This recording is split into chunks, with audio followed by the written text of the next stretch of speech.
Bands that almost exclusively focus on historic events as an inspiration for their songs are just optimal for me. There's a lot of them out there, and a very specific one provided us today's song. It is Civil War. Founded by members of Sabaton, thus far less known, but from Sweden nonetheless, they play a very similar style of power metal. A large percentage of their songs features personalities or stories of conflicts from North American history. Hence, I chose to analyze one of the songs dealing with the name-giving American Civil War. It is featured on Gods and Generals, which came out in 2015. Jump in if you are into ships, because we're going to raise the anchor and board the USS Monitor.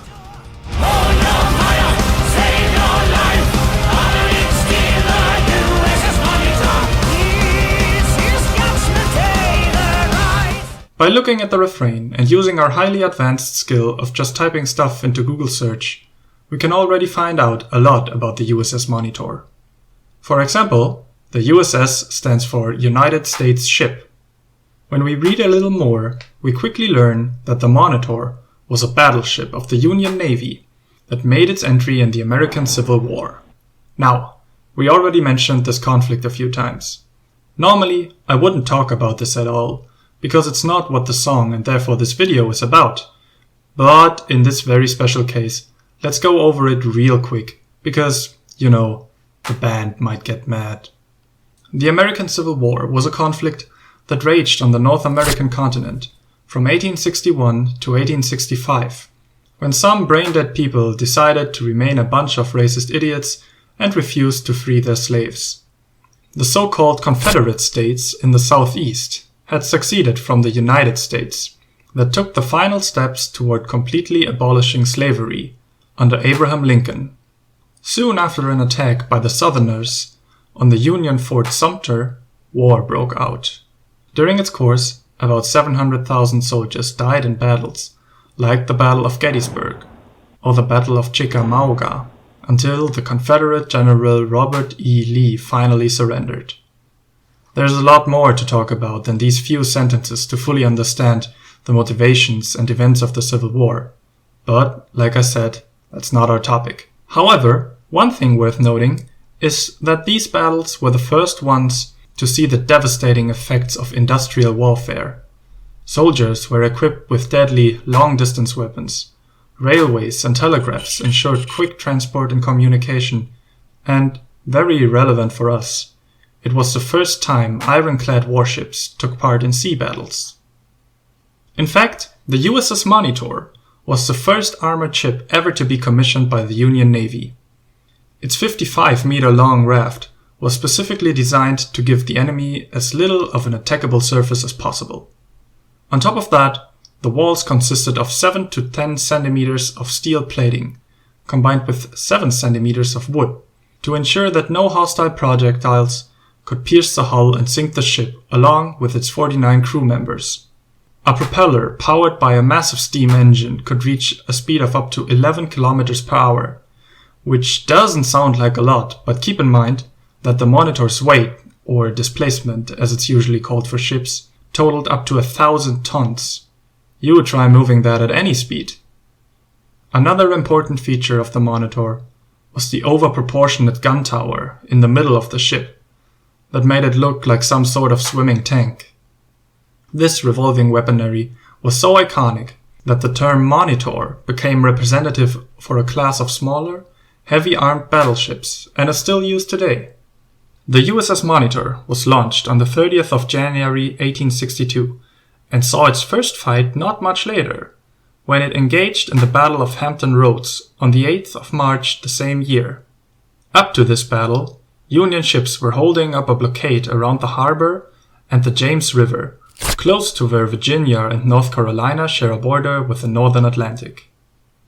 The fighting had already started a day prior to the Monitor's arrival, and its support was direly needed, because the Union engineers were not the only people sick of their boats getting blown to pieces. The Confederate States had transformed a captured ship, the USS Merrimac, into an ironclad of their own, the CSS Virginia. This floating fortress had already sunk 2 Union vessels and was about to destroy another when the Monitor engaged it in the morning of the 9th of March.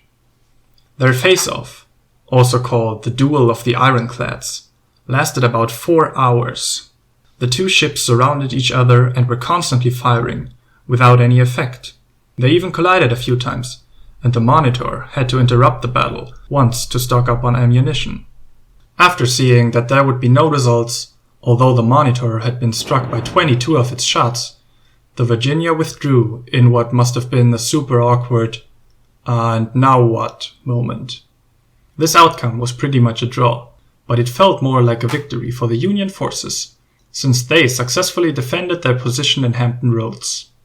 This resulted in a Monitor hype, enough to have the Union alone build over 50 more comparable but improved warships over the course of the conflict. After the Battle of Hampton Roads, the Monitor saw another fight, the Battle of Bluff, when it advanced on a Confederate fort, but was not able to deal any considerate damage. The Monitor remained in the area to support Union troops for a while. Not much later, however, it was caught in a storm in the open sea on the way to North Carolina on the 31st of December 1862. Now, the low deck became a problem as water poured over it and into the vessel, and after an hour-long struggle, the crew had to abandon the Monitor. 16 men went down with the sinking ship, while 47 lucky crew members managed to survive. Much later, in 1973, the wreck was discovered, and now some parts of it can be seen in the Marine Museum in Virginia. So, now you know the most important things about the USS Monitor. But hold on, that's not even what the song is about. Well, not completely. If we take a closer look at the lyrics, we find confusing references about Vikings and inventions in England. That's because the verses of the song tell the story of the Monitor's designer, John Eriksson. As the name suggests, he was originally born in the Kingdom of Sweden in 1803, thus the Viking land. Eriksson was so skilled in mechanics that he already had a job as a land surveyor in northern Sweden by the age of 14. He even had his own assistant. I have to stop making videos about successful people younger than me. This is really depressing. But apparently the cold woods of Sweden were depressing for Eriksson as well, and he moved to England in 1826, where he tried to make a living as an inventor. This didn't quite happen due to a series of minor inconveniences. For example, a heat engine he designed would not work, since he planned it to be fueled by birchwood, which was rather common in Sweden. In England, however, coal was used for this purpose, so some part of his design wouldn't fit. After all these failures, he decided that his genius would find its appreciation in another part of the world, and moved to New York in 1839, long before anyone ever anticipated the Civil War.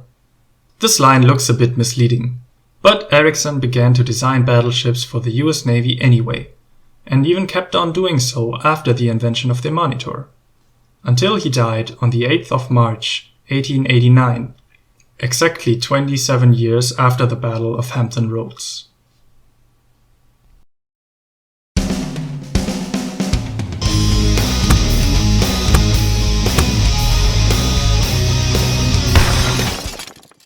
So, thanks for listening.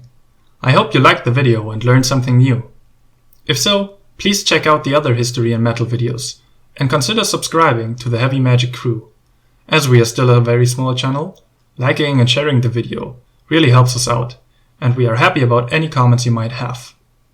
See you next time, and until then, stay true.